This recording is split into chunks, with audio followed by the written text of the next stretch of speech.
So I want to jump into this, and I want to begin with a poem that is the inspiration for the title of my talk. And this is White Shadows by Langston Hughes.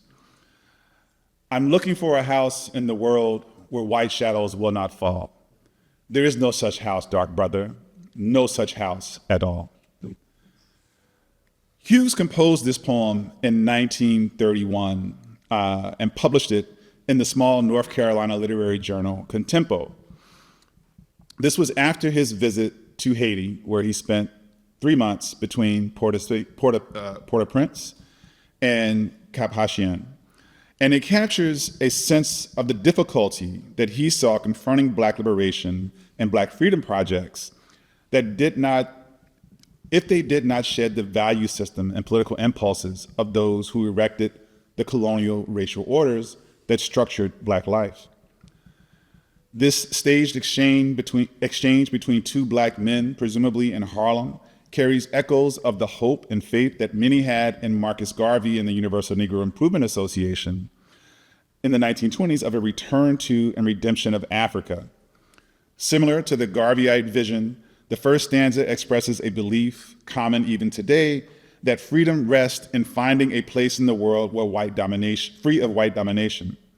Such a vision stretches back much farther than when Garvey captured the imagination of Black people around the world and built the UNIA into the largest Black organization in history. For those enslaved on colonial plantations throughout the Americas, it was a vision that led them to establish maroon communities. Some of those were quite dynamic, like Palmares, which beat back the Portuguese for over 60 years, and those in the hills and mountains of Saint-Domingue, who sparked the Haitian Revolution.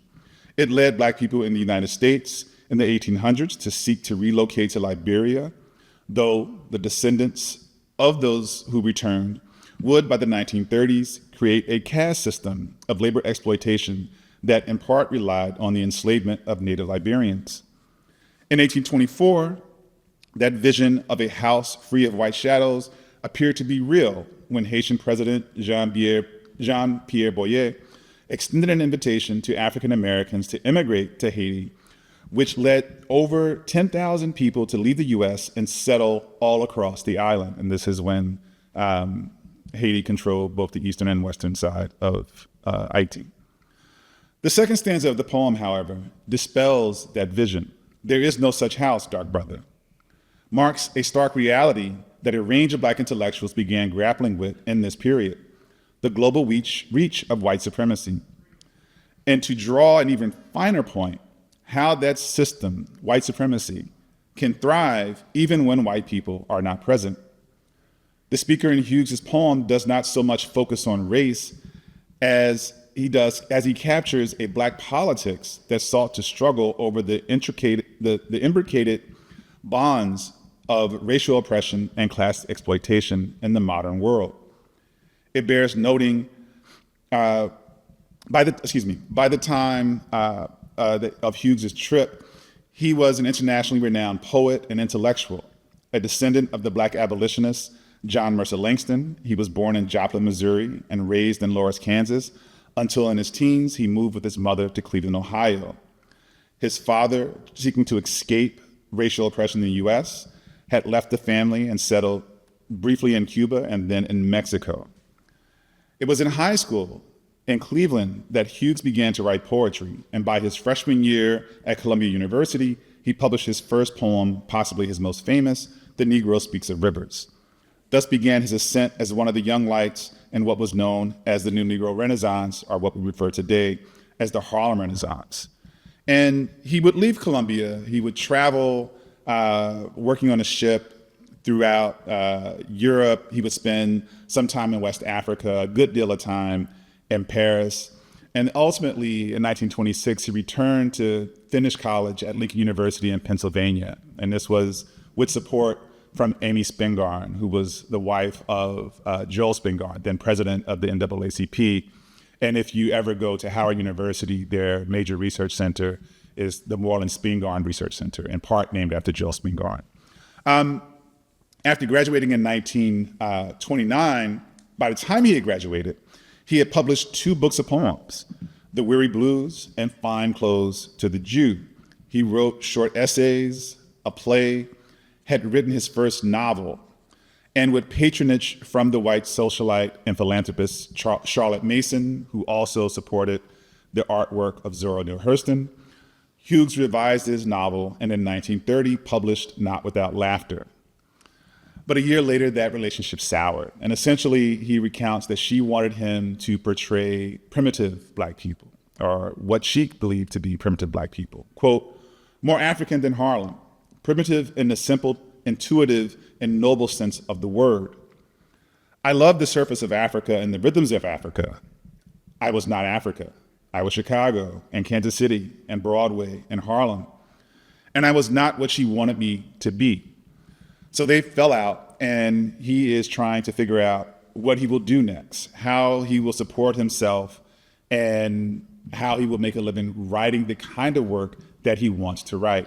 And so he decides to go to Haiti, to spend 3 months in Haiti. He stops briefly in Cuba, where he had spent some time in December of 1930.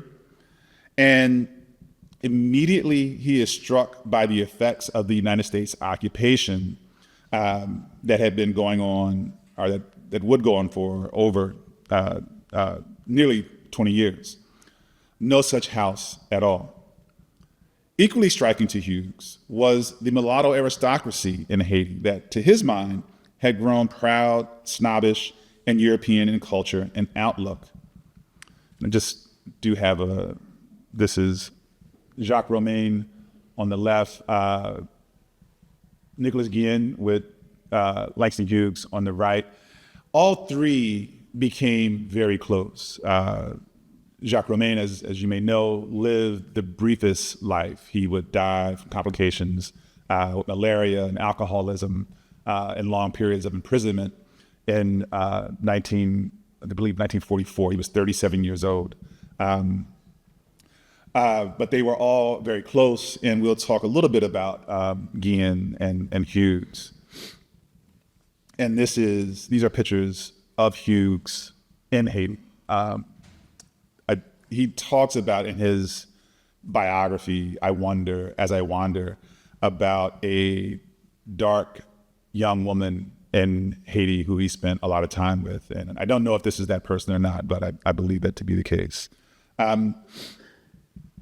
But in his stay in Haiti, he was witnessing an elite that reminded him, as he put it, quote, strongly of my years in Washington, D.C., where Negro society, too, was stratified. The government workers, college professors, and school teachers considering themselves much better than the usually darker, although not always poorer, people who work with their hands. I hated this attitude. In Crisis magazine in May 1932, Hughes penned the editorial White Shadows in a Black Land. So his poem appeared in a very small local literary journal, but this is a piece that reached a large section of African America and the Black world. And in this, he explained that, quote, the white shadows began to fall across the land as the dark aristocracy became cultured and careless, conceited, and quite high-hat. Those shadows, Hughes went on, began to fall well before the U.S. occupation. Despite his history of revolution and freedom-making, he explained that by the 1900s, quote, the mulattoes and the few blacks with money set themselves apart as an aristocracy, exploited the peasantry. If one wore shoes, one should not even be seen in the streets carrying a package. Today, the Marines are there. Some 20 years later, again in his autobiography, he would express this dismay, remarking that, quote, in Haiti of all places, to find people divided by the lightness or darkness of one's skin, and whether or not one was able to afford shoes, well, I personally preferred the people without shoes.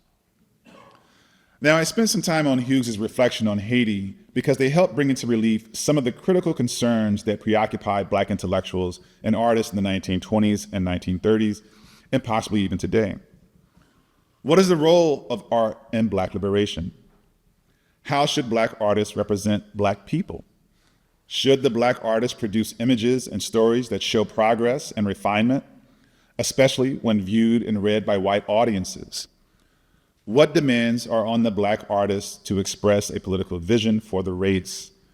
And should Black artists create Black art or just art? And for some, these answers are straightforward, especially given our contemporary moment. Artists should be able to create whatever kind of art they're moved to create. We should give particular attention to the formal qualities, innovation, style, rhythm, arc, etc., narrative arc, etc. But what if such concerns are merely the starting point, where one begins to create Black art? Consider Alain Locke's view of the question of political art, the editor of the classic 1925 anthology, The New Negro. He believed that art is, quote, art in the best sense is rooted in self-expression, and whether naive or sophisticated is self-contained. In our spiritual growth, genius and talent must more and more choose art and put aside propaganda. W.E.B. Du Bois viewed the matter differently, writing in a forum published in The Crisis called The Negro Art, How Shall He Be Portrayed? Du Bois wrote, "It is the bounden duty of Black America to begin this great work of the creation of beauty, of the preservation of beauty, of the realization of beauty. The apostle of beauty thus becomes the apostle of truth and right, not by choice, but by inner and outer compulsion. Free he is, but his freedom is ever bounded by truth and justice. Thus, all art is propaganda and ever must be, despite the wailing of the purists." Such a debate captivated Black intellectuals, artists, and lay readers, and a young Langston Hughes certainly took up the question, writing in The Nation, though curiously not as part of Du Bois's forum in The Crisis. Hughes insisted on the validity of Black art. He began his article thus: "One of the most promising young Negro poets said to me once, 'I want to be a poet, not a Black poet,' meaning, I believe, I want to write like a white poet, meaning subconsciously, I would like to be a white poet, meaning behind that, I would like to be white. And I was sorry the young man said that, for no great poet has ever been afraid of being himself. And I doubted that with his desire to run away spiritually from his race, this boy would ever be a great poet." Here, Hughes rejects the value system that guided much of the debate on Black art at the time. To choose between art and propaganda seemed a distraction from the more important question of the source of your art, the Black artist's ties to the larger Black world. If Black art had any duty, Hughes believed it was to shed a way of thinking that one just wanted to be a poet, not a Negro poet. To declare, "I am a Negro and beautiful," as he put it. Such beauty, however, resided with the Black masses, the people who birthed and openly embraced the spirituals and jazz and blues. Quote, They furnish a wealth of colorful, distinctive material for any artist because they still hold their own individuality in the dance of in the face of American standardization. For Hughes, then, the Black artists must root themselves in the music, the spirituals, the life of Black people. He does collapse the distance between the Black artists and the Black masses, even though he insisted on the autonomy of the artists. Consider this moving closing to his essay in The Nation. "We younger Negro artists who create now intend to express our individual dark-skinned selves without fear or shame. If white people are pleased, we are glad. If they are not, it doesn't matter. We know we are beautiful and ugly too. The tom-tom cries and the tom-tom laughs. If colored people are pleased, we are glad. If they are not, their displeasure doesn't matter either. We build our temples for tomorrow, strong as we know how, and we stand on the top of the mountain, free within ourselves." Now in that, yes, within this article, Hughes is actually disagreeing with the intent and the impulse of both, that guides both Locke and Du Bois. He rejects this notion of needing to create a fine art by normative standards. And there's a great moral complexity to that debate and to recently to Du Bois's writing in that piece. And if you want to read more about that, you can look up the philosopher Robert Gooding Williams, who has a really good discussion about what Du Bois means by beauty, truth, and how that impacts a fight against racial oppression. But for Hughes, the white shadows that loom over Black art involves getting out from those shadows, involves distancing oneself from the Black masses, but also creating art that would shed any sign of the humanity of Black people, their beauty and ugliness, in a desire to be normal, which is to say, not to be seen as Black or as a Negro, which is to say, to be seen as white. Hughes was not alone. And before I go there, I just want to show, these are a couple of dust jackets. You have Hughes' is Not Without Laughter, and then Claude McKay's novel Banjo. And Banjo is set in Marseille among Black maritime workers from Africa and the Caribbean. Both works were roundly excoriated by mainstream Black publications. I forget the magazine or the newspaper in Chicago, but after Hughes's book of collections, his book of poems, I think it's Fine Clothes to the Jew, they called him the poet laureate. And it wasn't Banjo, but Du Bois remarked that after reading a novel by Claude McKay, he felt the need to go and take a bath to clean himself. So they are in part reacting, these young artists are reacting to that impulse, to that sense that the Black artist has to present a refined Black person or a refined Negro. The single issue journal Fire, which is here on the right, was published by Wallace Thurman, Gwendolyn Bennett, Richard Bruce Nugent, Zora Neale Hurston, John Davis, and Eric Douglas, along with Langston Hughes. Rather than confine themselves to the judgments of a Locke or Du Bois, who were highly critical of the kind of art coming out of the New Negro Renaissance, they wanted to display the rich complexity of Black life. Now you see the image on the right is one that accompanies a story by Wallace Thurman, Cordelia the Crude. And there's a lot of discussion around some of the work that Aaron Douglas is doing at this time, these images of primitivism or the primitive Black nature, but also how it's destabilizing a lot of racial stereotypes. But this image accompanies Wallace Thurman's Cordelia the Crude, which deals with child prostitution. Richard Bruce Nugent's Smoke Lilies and Jade grappled with drug use and homosexual desire. And Hurston's play, Color Struck, as the title suggests, dealt with colorism and racial inferiority. All of this possibly helps explain a great deal about why Hughes, for 3 months, living in Port-au-Prince and Cape Haitian, avoided meeting any of the Haitian elite, focusing instead on the peasantry. Rather than seeking out the primitive, or as the art historian Krista Thompson notes, of Black visual artists traveling to Haiti during this time.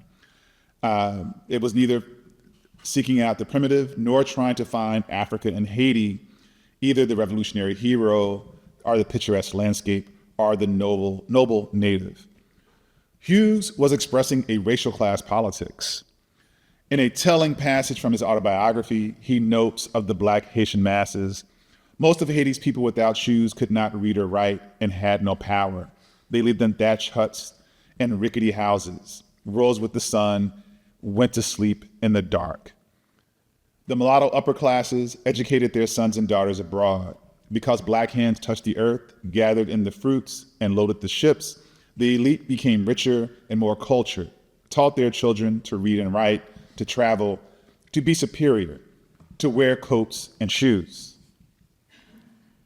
To be sure, there is a hint of exoticizing the Haitian poor in Hughes's description, as he finds in them a form of Blackness that he himself desired.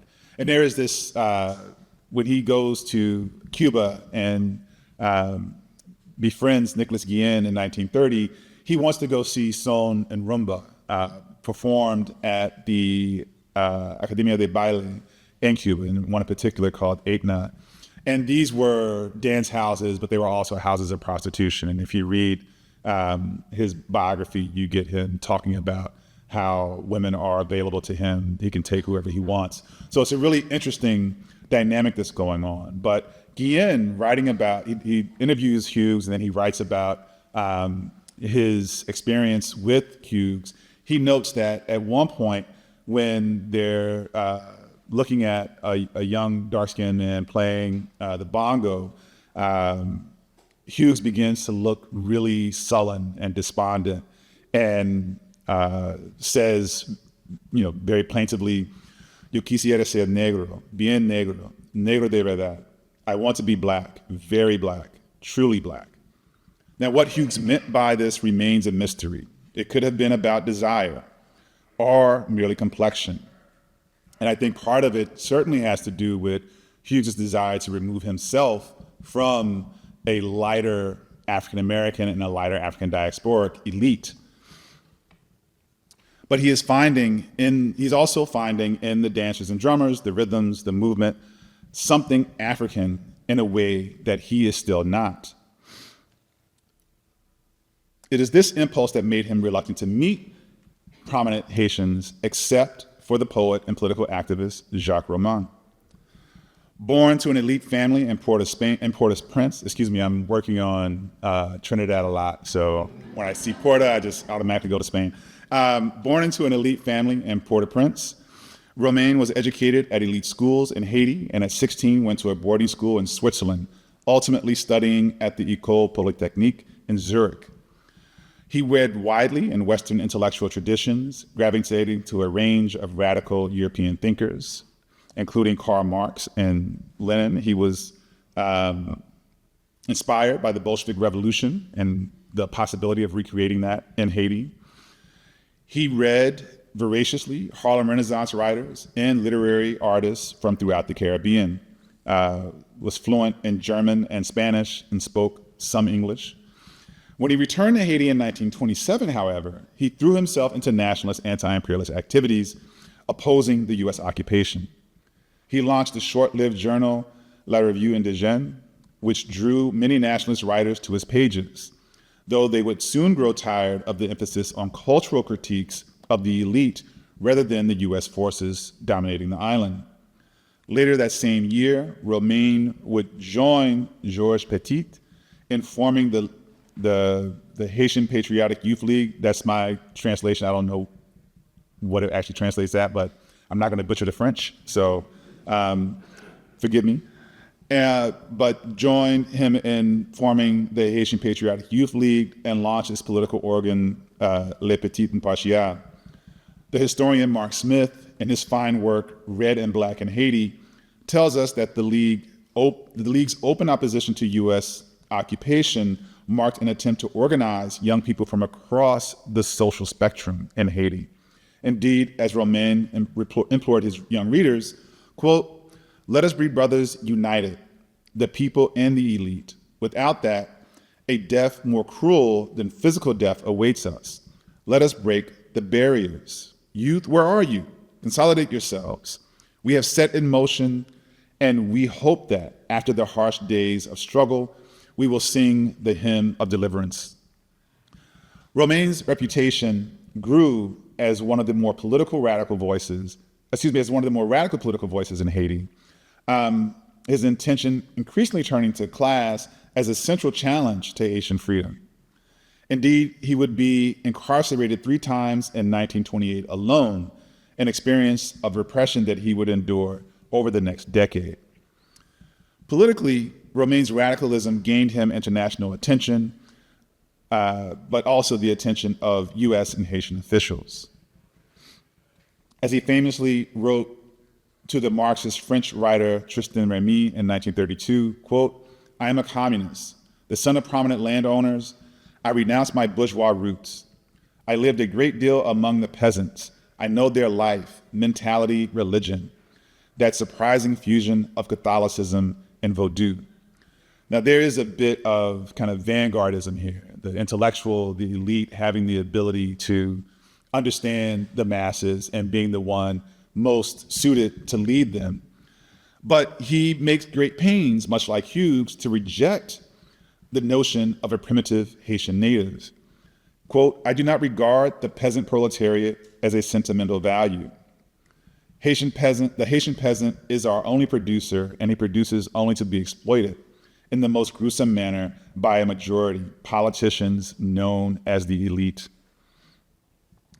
This was the Jacques Roumain that Hughes decided to meet toward the end of the stay in Haiti. Hughes regarded him as one of the few Haitian intellectuals who appreciated native folklore and who aligned with the people without shoes. Armed with a letter of introduction from Walter White, the president of the NAACP at the time, Hughes dressed appropriately with shoes, a coat, and presented himself to Roumain's household. And as he famously recounts of their meeting, for an hour in French, mine halting, and in English, his bad, we talked about poetry and people. Jacques showed me his excellent library, and from his hillside windows, we looked out on the town and harbor of Port-au-Prince, and the slums of the port were beautiful from far away. When Roumain learned that Hughes would be returning to the US that day, or the next day, he gathered a group of political dignitaries and met Hughes on the deck of the ship that he was traveling on back to Miami. Now, I want you to note the dichotomy, kind of humorous, that Hughes draws between himself and those on the deck. And he sets it up by saying they didn't have much money. They got a bottle of wine, some sausage, and cheese, and they were sitting on the deck, but it's hot. It's a still part of the deck. They found some shade, took off their socks and shoes and their shirt, started to eat with their hands. To my amazement, descending those iron stairs to win their way through stevedores and cargo, I saw approaching a long line of elegantly dressed gentlemen, some in tailcoats and gloves, followed by a number of dark porters and barefoot boys bearing parcels and baskets. I had no idea who they were, but as they approached, I recognized among them Jacques Roumain. To receive these gentlemen, I had hardly time even to wipe my mouth, let alone put on a shirt or coat. I was caught greasy-handed, half-naked, and sockless, not even shoeless, just shoeless, but sockless, by an official delegation of leading Haitians. So there's a jocular quality to this description. The fair-skinned Hughes, his reputation warranting an official audience, shoeless, sockless, shirtless, eating sausages by hand, grease on his face, receiving men in coats, in coat jackets and tails, followed by shoeless boys carrying parcels.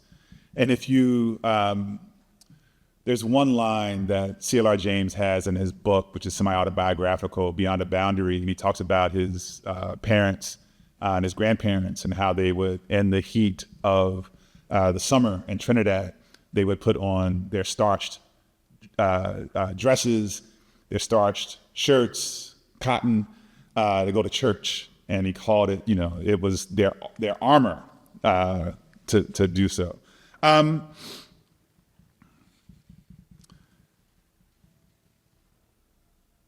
But despite the spectacle, and quite likely taking a subtle jab at Roumain, who doubtless continued to seem thoroughly bourgeois to Hughes, the two formed a relationship that would focus on their art and shared political sensibilities. That August, Roumain wrote about Hughes in the local Haiti journal. Langston Hughes is the greatest Black poet in America, and there is no other writer of his race, in my view, who rivals him as a novelist.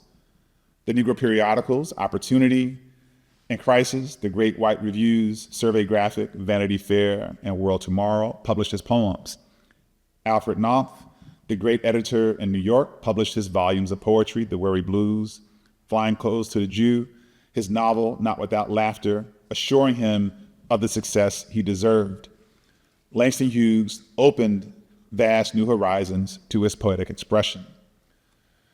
The sense of camaraderie, the sense of affection that the two had for one another was indeed very deep. Roumain would go on to write a poem to Langston Hughes. And I won't read the poem. You can peruse it. But this is essentially talking about Hughes's travel to Europe, to Africa, and his embrace of Blackness and rejection of whiteness. There's a, well, you can see this. So I'm gonna leave it up there for a second. But so this inaugurates their friendship, a poem, a practice that Roumain modeled also with Nicolas Guillen, translating Guillen's poetry for the periodical La Nouvelliste, I believe it's called, and writing that along with Hughes, Guillen is the living demonstration, quote, the living demonstration of the notable contribution of our race to art, thought, and the fate of contemporary humanism. For all three, poetry and art were important political tools. And I just want to show you this poem by, at least for a period among African-American literary scholars. This is one of Roumain's most talked about poems, When the Tom-Tom Beats. And you can see a little bit of a creeping surrealism in it that became much more pronounced. And it's interesting to think about Jacques Roumain and his turn towards surrealism around the same time that you have Aimé Césaire in Martinique and Suzanne Césaire as well, turning to surrealism, and some of the same kind of imagery in a lot of Roumain's poetry that you see in Césaire, both Césaire's, Aimé's poetry, as well as Suzanne's essays that are gathered together in The Great Camouflage. And it's also striking that they are turning to surrealism under extremely repressive regimes. So a very bellicose, authoritarian Haitian government for Roumain, and then the Vichy regime under the Nazi control of Martinique under the Nazi control of the Vichy regime for the Césaires. In Roumain's essay, Poetry as a Weapon, he offers a more strident tone about the nature of poetry and politics, written sometime either in late 1939 or early 1940. So this is toward the end of his life. He's been in exile for several years. He's come back and forth to Haiti. He is about to go and spend some time in the US around this time. He actually delivers Poetry as a Weapon at a conference in New York. It was the first time he presented it in public. He offered that, quote, poetry is neither idealist speculation nor magical spell. Poetry is a reflection of what we commonly refer to as a historical era. Key to that era for Roumain were struggles over language, symbols and signs that either root the poet to the masses or to illusion. Like Hughes' insistence on a blues aesthetic, Roumain insisted on creating art from the Haitian masses that makes clear political choices. Now again, consider his emphasis on native folklore. He was also a defender of Vodun against repression and laws to try and stamp it out by the Haitian elite. As Roumain goes on, quote, if the poet's thought does not translate into action, the poet is not free. He is not free if he does not oblige himself to make imperative choices. And listen to the choices. To choose between Garcia Lorca and General Franco of Spain, between Hitler and Thelma, between peace and war, between socialist democracy and fascism. The poet is both witness and actor in the historical drama, and he is enlisted into this drama with full responsibility. In the years after meeting Hughes, Roumain would focus on building a communist movement in Haiti, traveling to the United States in 1932, where he met with Alain Locke, who was still a professor at Howard University, and in New York, where he met with members of the Communist Party USA, likely through a connection with Henri Rosemont, a Haitian who was a member of the Communist Party then living in Brooklyn. He met with the CPUSA to seek financial and political support in establishing a Communist Party in Haiti. And it was a series of correspondences with CP members over the next year that were seized by Haitian officials and used as evidence of his attempt to expel US forces and overthrow the Haitian government. And ultimately, he was arrested, tried, and sentenced to prison. Langston Hughes took special pains to publicize Roumain's arrest, working with the Committee for the Release of Jacques Roumain. He wrote a piece that appeared in Crisis magazine where he pointed out that, quote, Roumain is confined in a damp, vermin-infested prison, is not permitted to receive mail, is denied reading and writing materials. And in January, he was reported by a visitor as ill with malaria. The international publicity had some positive effect, especially in describing the Haitian government in the way he did, quote, and this is the foregrounded image, an autocratic government which denies him the most elementary justice. Such publicity and a hunger strike by Roumain prompted his release, though he would continue to suffer from the effects of malaria for which he was never fully recovered. In 1934, he established the Parti Communiste Haitien and published its scathing systematic analysis, which sought to do away with the focus on color for what he believed to be a more concrete focus on class. Quote, the duty of the PCH, which is 98% Black because it is a workers' party, is to put the proletariat on guard against the Black politicians who would like to exploit to their profit their justifiable anger. In other words, it was no longer enough to struggle for control of the governing apparatus once the United States left. The struggle had to be against the white shadows of what we might today call racial capitalism. A remarkable feature of virtually every wave, every period in a global Black freedom movement has been an outpouring of literary, visual, musical, and dramatic artistic works that have been central to how each generation has come to understand freedom. Art may well help achieve a political goal, like securing the right to vote, improving social services, or attaining national independence. When the Cape Verdean anti-colonial revolutionary Amilcar Cabral, at the height of revolutionary struggle in the 1970s, declared, quote, national liberation is necessarily an act of culture. Part of what he had in mind is the capacity of social movements to draw on those social relationships and experiences that can provide a broader conception of freedom than is practiced in the context of empire.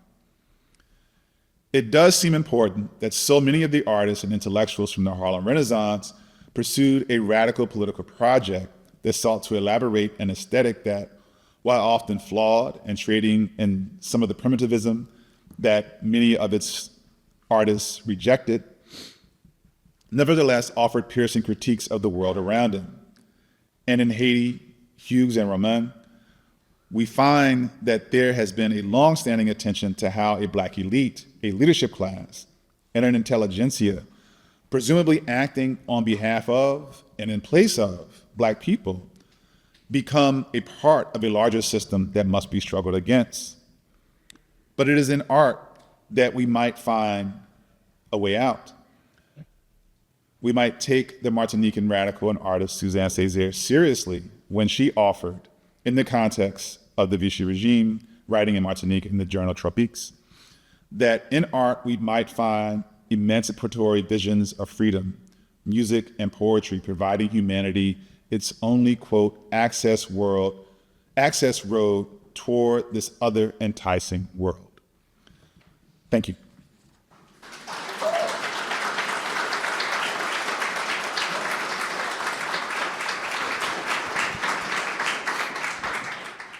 Thank you, everyone. We're going to open for Q&A, and because we're recording, I'm going to come around with a microphone, so bear with me.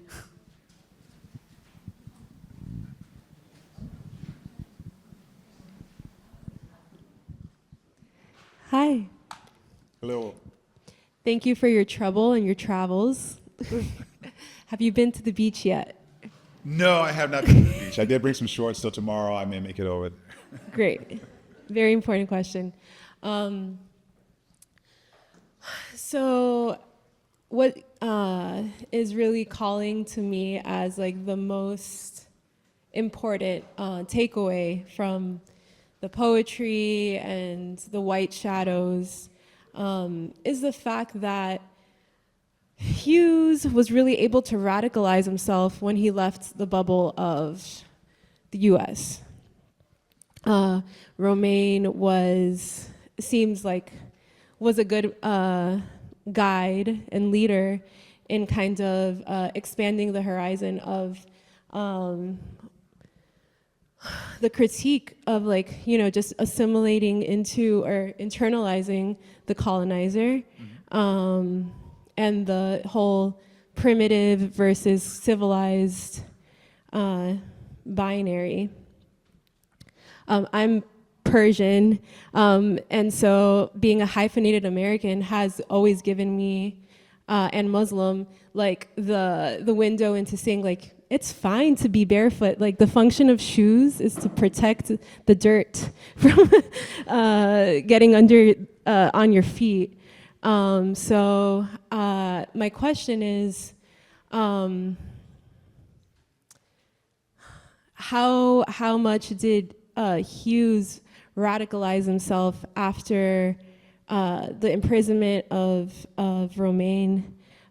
Did he also believe that like the proletariat and all of this, like the political part, how did he end up taking in what Du Bois said about like, take it to heart about like the beauty as the apostle, and like how was there more synthesis with the surrealist move in art, because he understood that He's being taking it all together is what you're asking.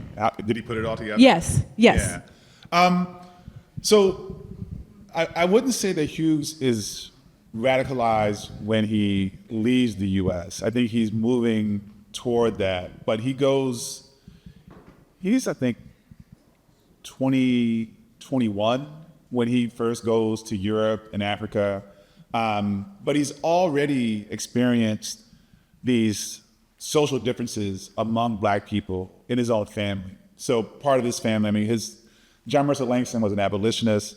He, I believe, either was the dean or established Howard's Law School, was a politician in the Senate in Virginia for a moment.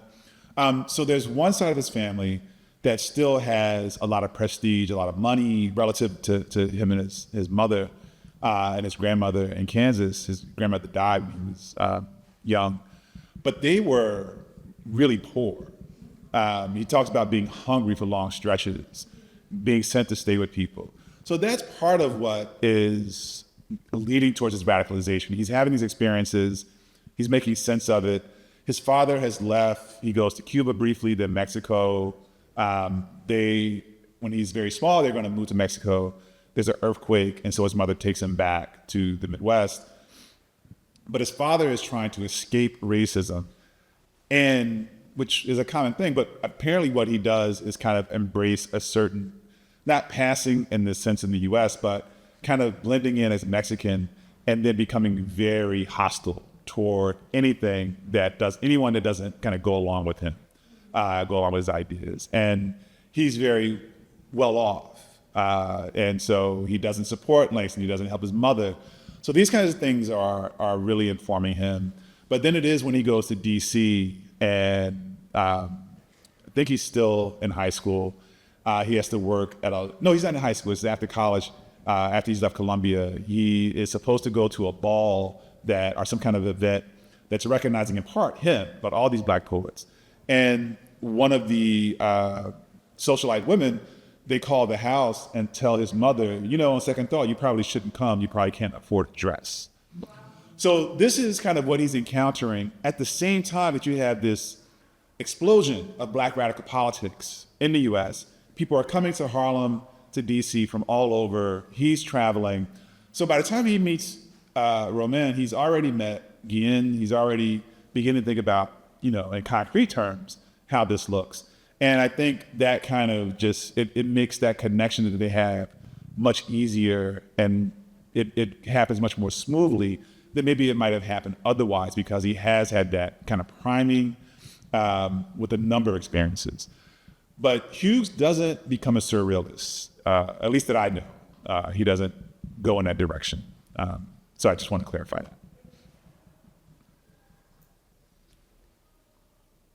Any other questions?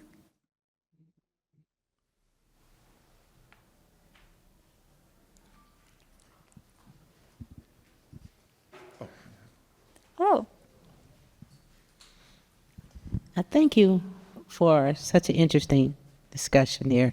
Thank you. I'm wondering the negritude movement at that time that was going on in Europe, and I think Langston Hughes was a part of that movement too. Can you sort of say how the negritude movement played into Langston Hughes's work? And then I recall reading a book, The Big C.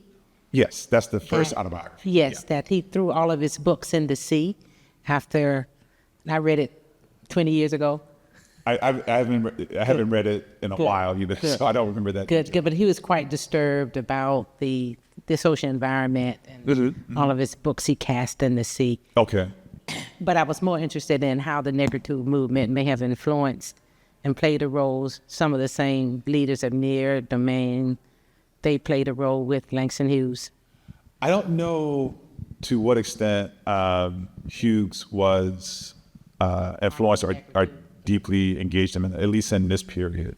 So he would have definitely known about them, did know about them later. And really talking about, there's actually, he was good friends with this Leopold Senghor, Aimé Césaire, and I forget the other.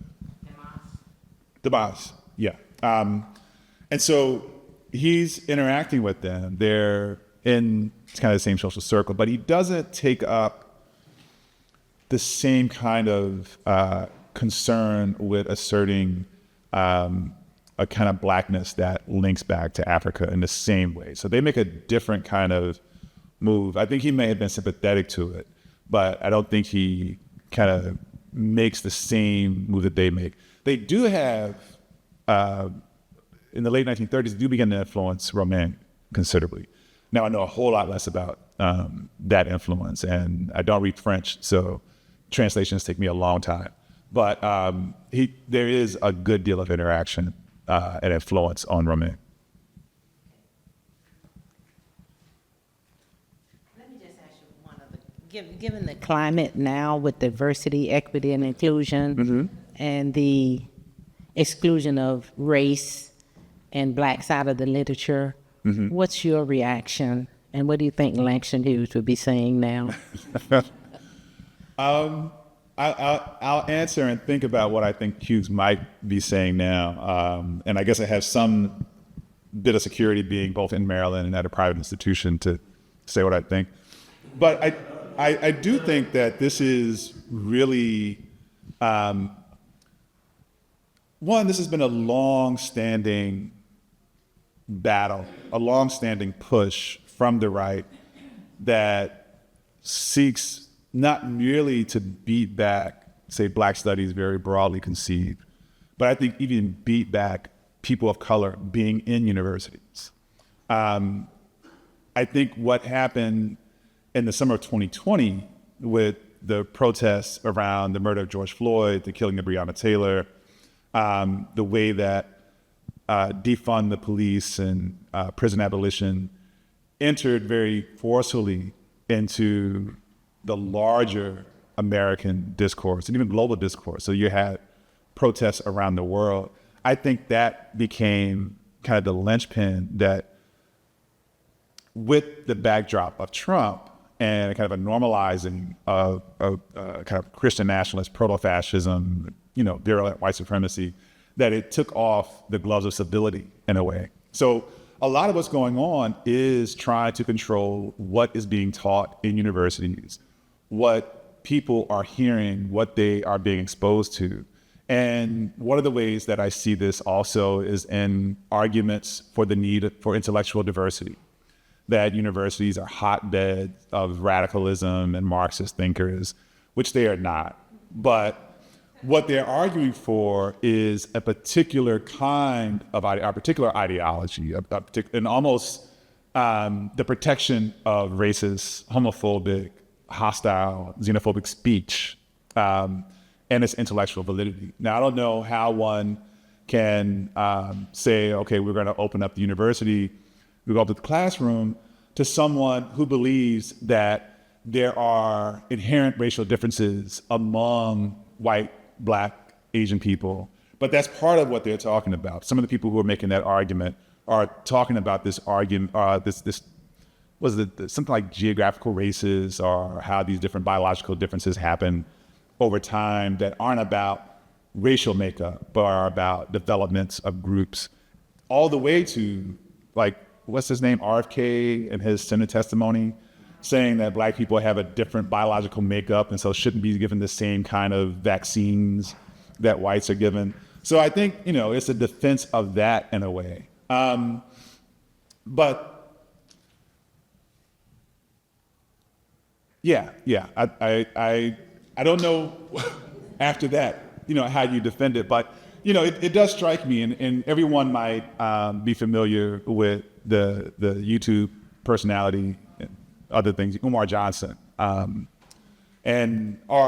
Kevin, is someone who is kind of very out there in kind of Black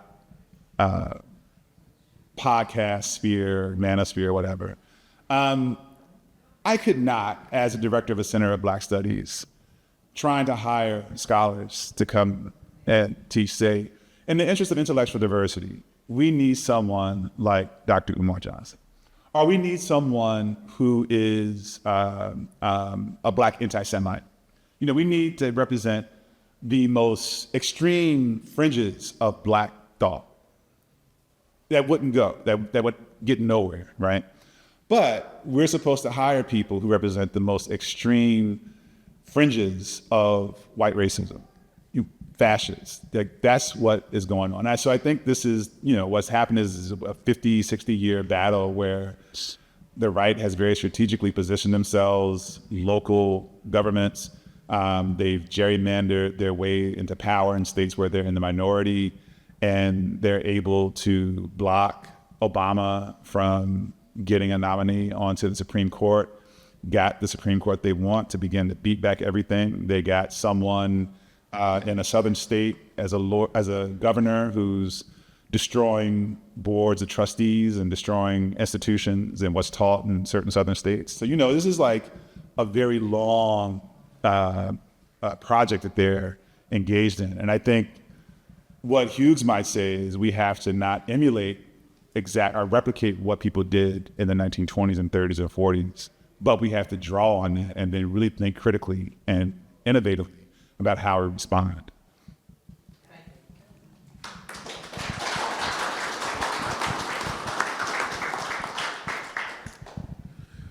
Dr. Makalani, it's good to see you again. Yes. Thank you for your presentation.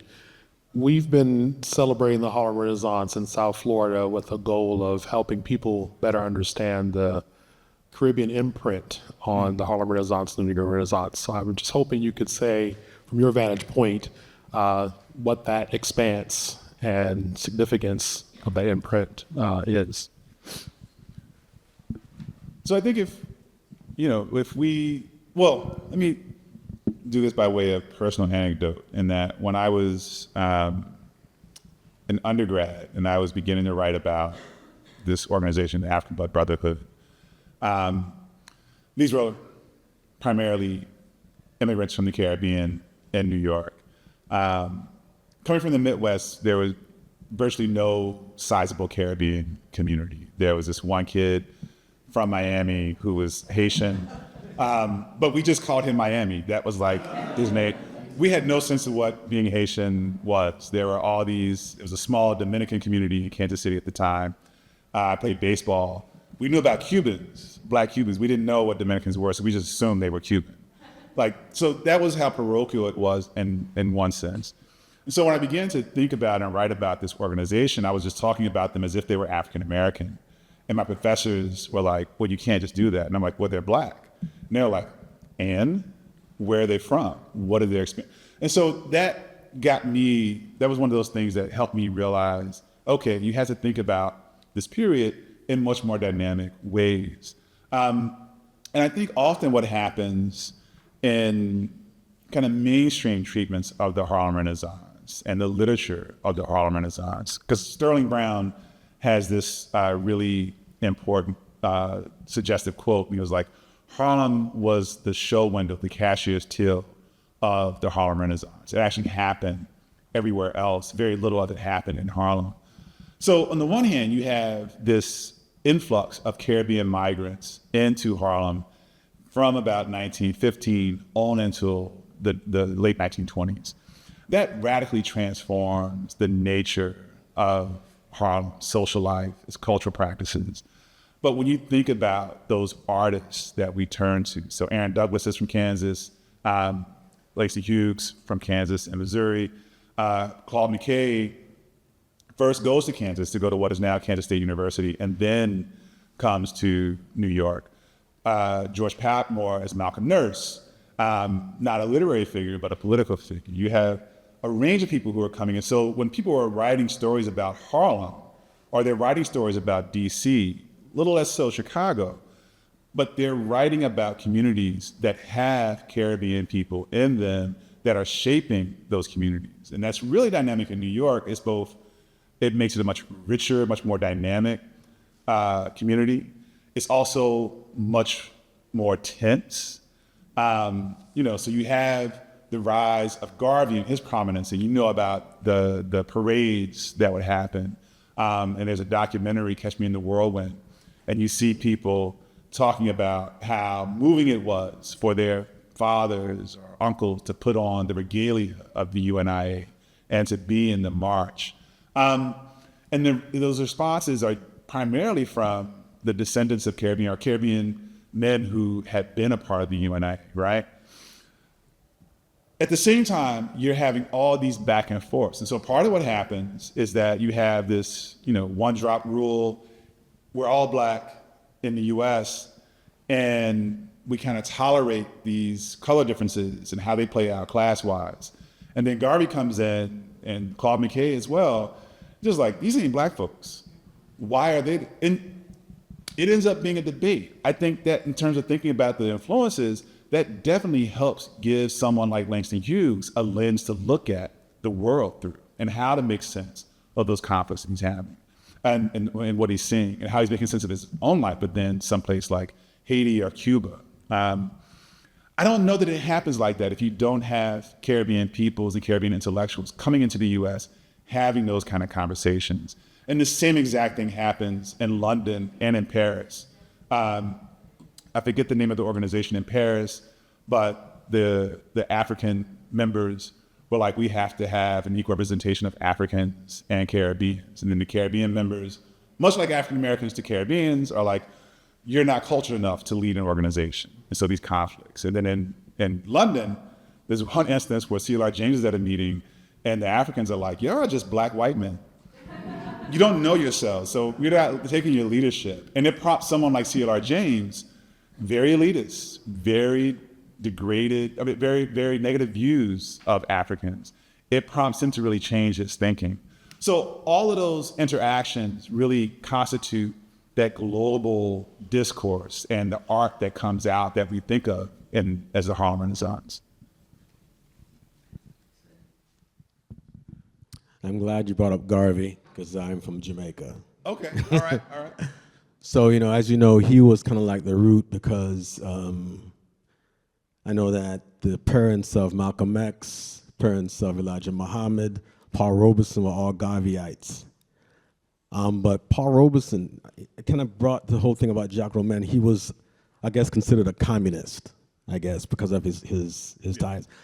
And it kind of draws parallels to me with Paul Robeson, probably the greatest black intellectual ever lived, but he was blacklisted by the United States because of his early communist ties.